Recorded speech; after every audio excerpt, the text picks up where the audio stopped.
So good to be here, and so good to have the opportunity to share with you all this morning. Is that volume right now? Yeah. Winning. All right, so I'm on a mission this morning. I hope that's all right. Are we all right to just dive head first straight into the pool? Yeah. We've been looking at a series called The Pillars of a Heavenly Community. We're looking at the importance of community itself. We've been touching on some pretty epic themes. Priesthood of all believers, the importance of knowing and understanding identity, and a whole range of other things. And as this series has been going on, it's really made me think, what is it that makes us a heavenly community, a heavenly people? What is it that makes us distinctly different from the world around us? And I've landed on a particular conclusion. I'm not sure if it's a conclusion that you've come to. It's that as a community, we're to demonstrate the nature and the character of Jesus Christ. And I believe that is why this morning I'm really keen to unpack another critical pillar, and that is discipleship. Discipleship as being one of the core pillars of becoming this heavenly community. Discipleship. It's about becoming like our master, our teacher, our bridegroom, our friend, becoming like Christ.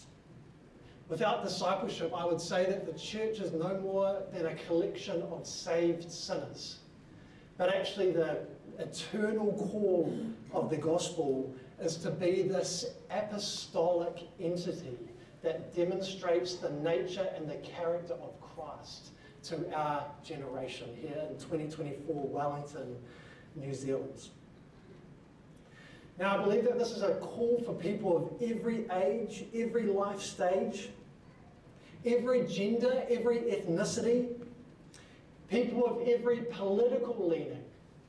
Now, isn't that a hot topic for us this week? You know, Jesus is not unfamiliar with operating in this kind of environment. When he walked the earth, he called people from all sorts. He called men, but actually he also called women. He called the young, he called the old. He called people of multiple different ages, life stages, ethnic backgrounds, and even political positions. What is fascinating to me is that he is able to say to Simon the Zealot, and also to Matthew, the tax collector, come, follow me. Simon the Zealot. The Zealots, if you're not aware, were the people of this political movement who were fierce advocates against the political regime of the day, the domineering and oppressive Roman political empire. And so Simon the Zealot is part of Jesus' inner circle, and he says, come follow me. And then to Matthew, the tax collector, who is an administrator of the very oppressive political regime that Simon was opposed to. And he calls the two and he says, hey, come, follow me. I've got an eternal, heavenly calling for both of you. It's a calling that's beyond this earth. It's a calling that's greater than politics. It's a calling that's bigger than your own political beliefs. He says, I'm here to establish a new government here on earth. It's not the government that you're hoping for. It's called the kingdom of God. It's the spiritual, eternal, invisible kingdom. And you're not going to be able to say, here it is or there it is, because the kingdom is within you. I'm coming to establish my eternal kingdom in your heart and in your mind, that you would be an ambassador, not of a particular political opinion, but of the very reality of the kingdom of heaven. That as you walk and as you breathe and as you move about your day, you're an ambassador of this heavenly kingdom, Christ in you, the hope of glory. And I believe it's the same calling that we have here for us today. So this morning I'm keen for us to unpack this thing called discipleship. This thing that is all about becoming conformed to the image of Christ. So if you've got your Bible, you can turn with me to John chapter 1. And I'm just going to read this out to you. The Word made flesh. And the Word became flesh and dwelt among us.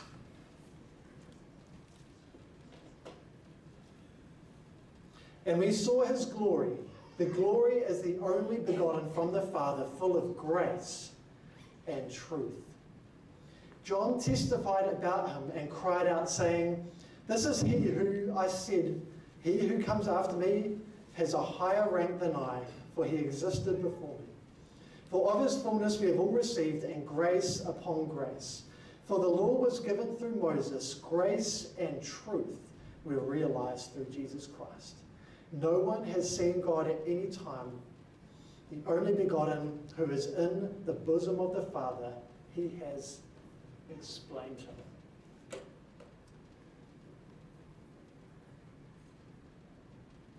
For of his fullness we have all received, and grace upon grace. For the law was given through Moses, grace and truth were realized through Jesus Christ.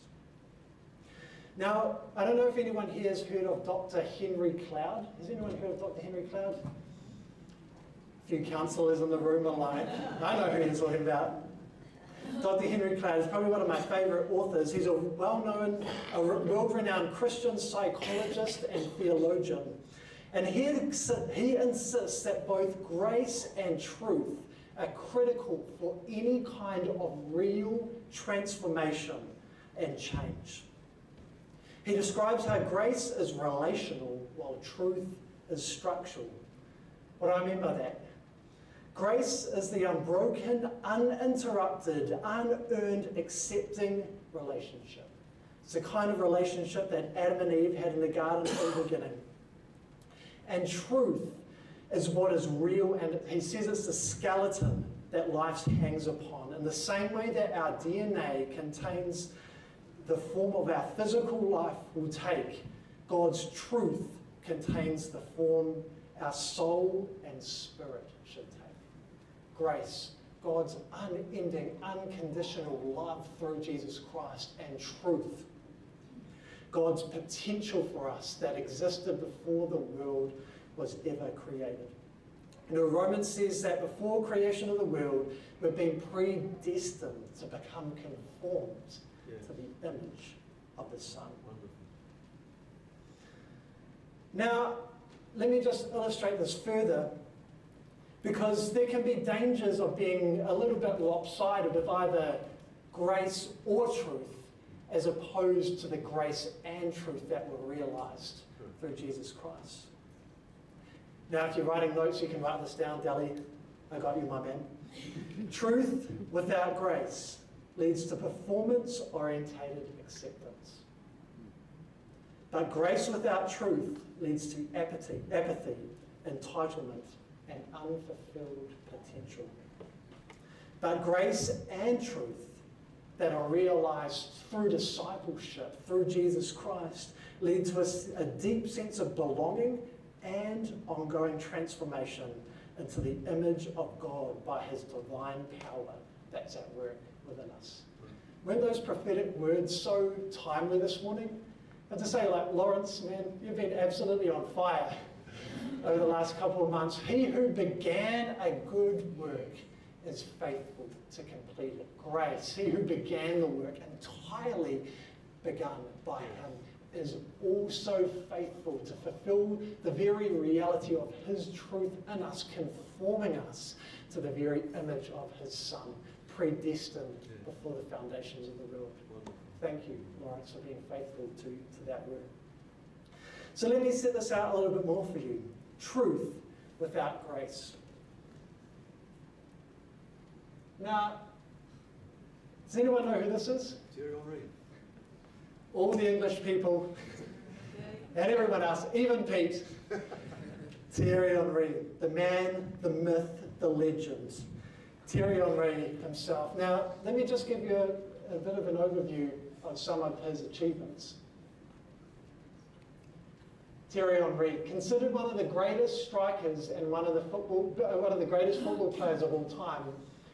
In the Premier League, he was the top scorer for 4 seasons and won 2 titles with Arsenal. Also won the Golden Boot Award 4 times, more than any other player. France's all-time leading scorer in international competition with 51 goals. Named French Player of the Year 5 times. Named Arsenal's greatest player ever. Pretty impressive, eh?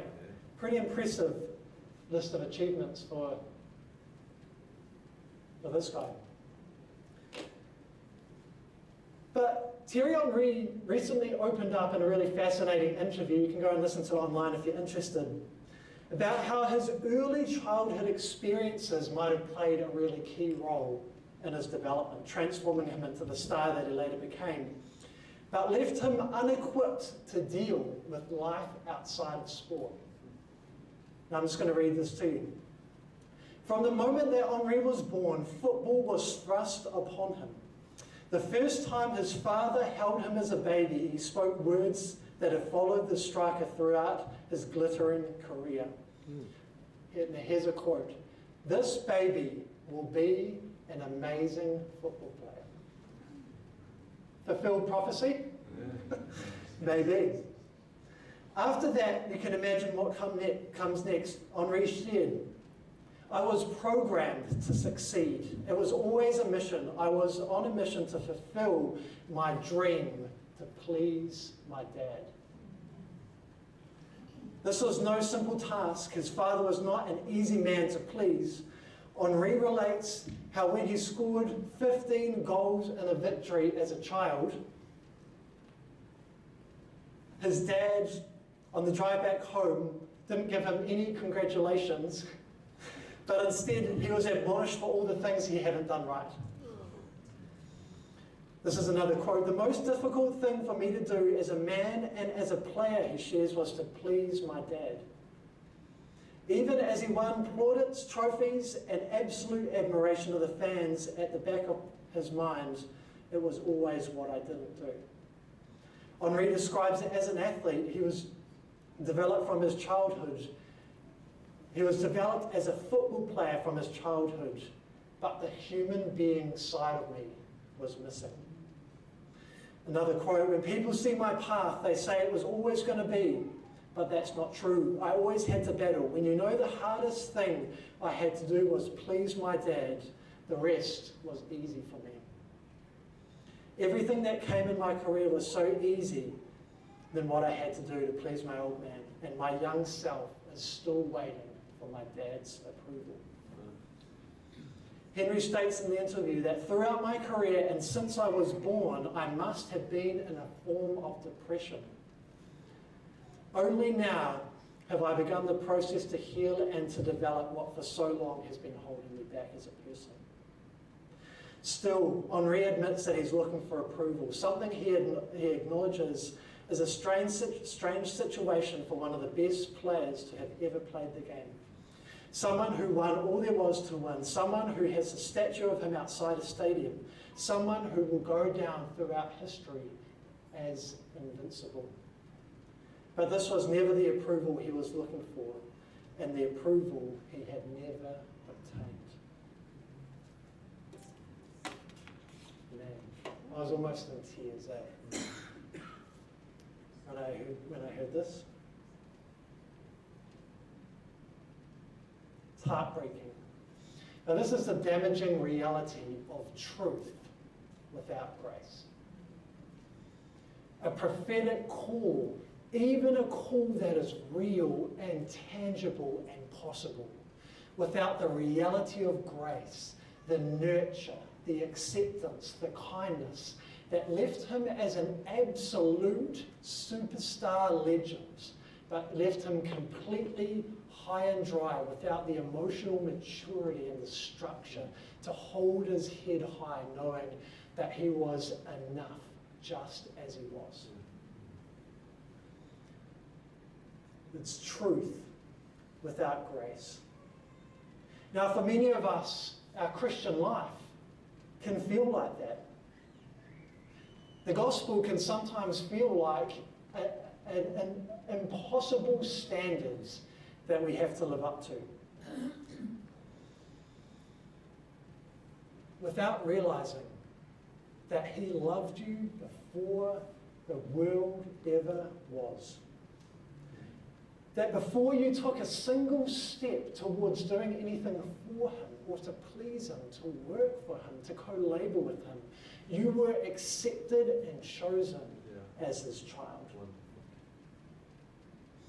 Now, to quote the one and only, the world famous, here in Porirua, New Zealand, the one and only Matty P, from his sermon 2 weeks ago, he says, "Nothing stunts Christian maturity more than not knowing who you are." Interesting, eh? Not knowing the love of God is the greatest stumbling block to Christian maturity. That if you don't feel accepted by God, having not done anything, you won't feel accepted when you have achieved great exploits for God. Personally, I think it's one of the greatest risks in modern ministry today is the need to find your approval through the things that you do for God, as opposed to the unconditional acceptance of the one who loved you from the beginning. It will have you laboring to ease your guilty conscience before God, rather than realizing that you are called and chosen as your child. You were accepted before you even began. And from that place of acceptance, you are able to lay down your life as a living sacrifice, as a fragrant aroma, an offering laid down before him, fueled and empowered by this thing called grace. Maybe if you feel like you have never measured up, or that you're constantly trying to earn his approval, maybe you haven't tasted the sweetness of his grace and the warmth of his smile towards you. Got good news for you here this morning.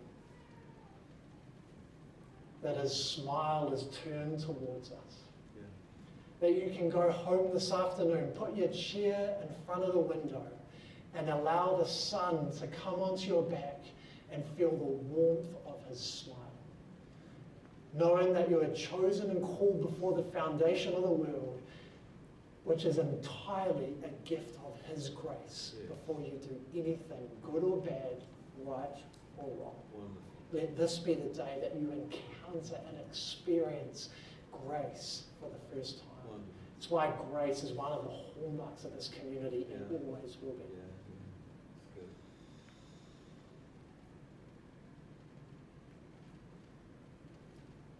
So that's truth without grace. What about grace without truth?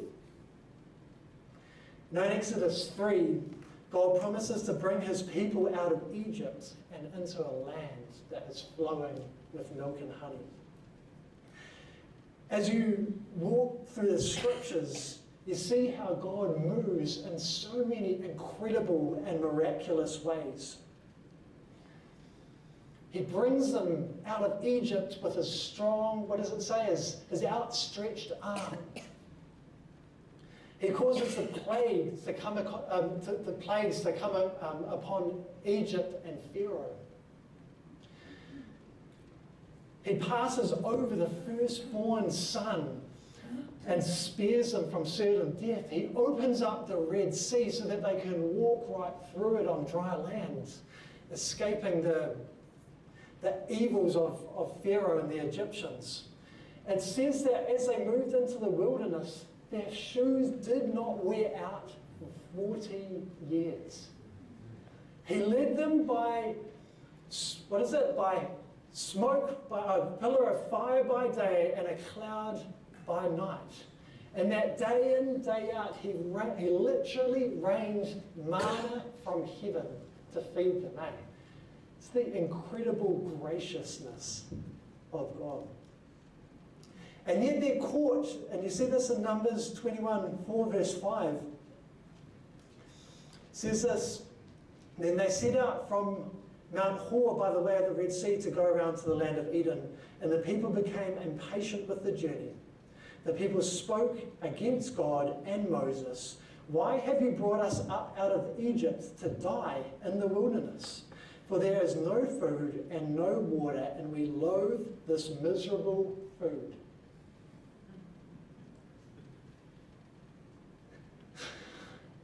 Just as a side, it's a little bit funny that in one sentence they can contradict themselves. There's no food or water, and we loathe this food. But that's what grace without truth will do. Because right in the midst of the most divine, miraculous provision that the world has literally ever seen, there was still no understanding of the God that was leading and guiding them through the wilderness. Because what he had done for them hadn't been made real and alive within them. They had received grace, they had received mercy, they had received his kindness, but they hadn't stepped into the truth of who he had called them to be. I don't know if anyone has heard this saying before. You can take the people out of Egypt, but you can't take Egypt out of the people. But God can, and he does, and he's always intended to. Actually, that's the very reality of the gospel. Yeah. But perhaps you find yourself in a similar position to what the Israelites found themselves in, stranded in the wilderness, having maybe even tasted the grace, the mercy, the goodness of God, but having somewhere along the line lost hope that the truth of who he has called you to be would ever really materialize in your life.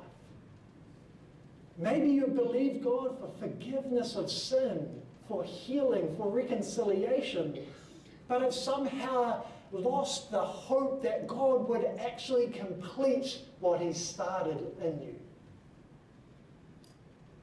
But actually God's purpose wasn't just to bring them out from, it was also to bring them into. And that's his purpose for us today, not just to bring us out of sin. That's a half-hearted gospel. It's not really the gospel at all. God's salvation is so much bigger than salvation from sin. It's transformation into his image. And it's only having been called out from and into that will enable us to be this heavenly people on the earth, a people full of grace and truth. Now, I really believe that God wants to restore hope to us this morning. And it's the hope that as he is, so are we in this world. It's the hope that he can do immeasurably more than he can think, ask, or imagine. It's the hope of the God that started a good work actually being able to complete it. Yeah. It's the apostolic call not to just forgiveness, but to glory.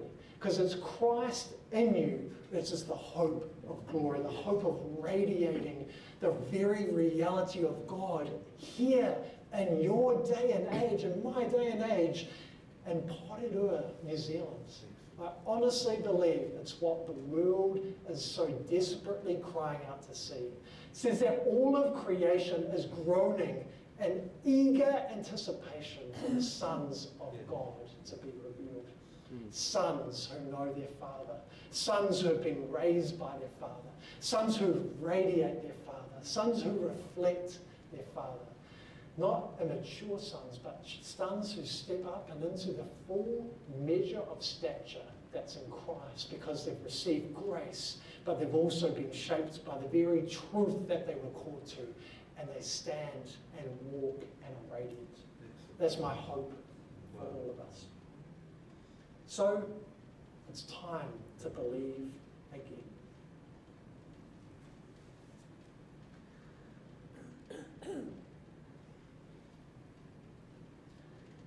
Now, I'm sure you'd agree with me that in any family, both our physical family and in our spiritual family, the household of God, you need both grace and truth to grow up into discipleship, to grow up into Christ. Family is a place of both unconditional acceptance and a rich environment for transformation, maturity, and change. These things go hand in hand. And as parents, we need to learn how to administer both, hey? In any given moment, you might be administering either grace or truth, which is really just one thing. It's just called healthy parenting. Because sonship isn't just unconditional acceptance. It's also a commitment to the potential of the person that's right in front of you. We need to be able to celebrate every life stage, eh? So easy, especially when you have young kids, to think, man, I just cannot wait until they're a bit older and they can finally put their own undies on. I just can't wait until they want to have a last-minute outfit change at 9:47 this morning, and then a tantrum when she wants to switch from pants to shorts, but the shorts weren't the right shorts, and then no shorts were okay, and then we said, oh, should we just take her and her undies to church, and then no, we had to somehow, handle some jeans on, and you get the picture, right? We need to celebrate every age and every life stage, because why? Because God does. He doesn't just look at you and see you as being a project that He's working on. He's there with us in the muck, in the mud, in the reality, in the nitty-gritty of everyday life. And He says, hey, I love you. I love having you as part of this family. It's what His grace does. It abounds to you at every single moment, both in your best moments and in your worst. It's what grace does. But truth says, hey, come on. It's time to get in the car. It's time to address that attitude that's come out today and yesterday and the day before, because you can't keep behaving like this when you go to school next year. You've got to wear undies at school. So we need to celebrate and enjoy and make the most of all of our moments like God does. Very good. But we also need to be those who are bold enough to have real conversations that set our children, both physical and spiritual, on a pathway that sees them raised up, equipped, and matured into everything that He has for us. And to be honest, in this modern day and age, discipline in a family home is almost like a swear word. Let's be honest, eh? Like, parents are almost expected to be like their friends to their kids. But actually, parenting is a discipleship environment. It's a discipleship relationship. And we need to be able to shape and equip and help form our children so that when they leave home, they're able to stand on their own 2 feet. That they're able and capable to deal with what the world throws at us. And it's getting harder, right? Man, the things that our kids have to deal with now are infinitely harder than when we were kids. And yet, it just shows that actually God's promise for grace and truth has always been the remedy to a dark and dying world, eh? Can we as a family raise up, equip our children in the truth so that they are strong in what they believe and are able to walk out untouched and unmarred by what it is that's going on around them? Healthy discipline is an important part of parenting and family life. In fact, Hebrews 12 talks about discipline as a sign of acceptance. He says if there's no discipline, you're probably an illegitimate child. Interesting, eh? Pretty fervent. Discipline and discipleship come from the same root word. You can't be a disciple of Christ and not be under His discipline. But if you're not secure in the grace of God, you'll probably perceive discipline as rejection as opposed to unconditional acceptance and and someone who is absolutely intent on you fulfilling your full potential.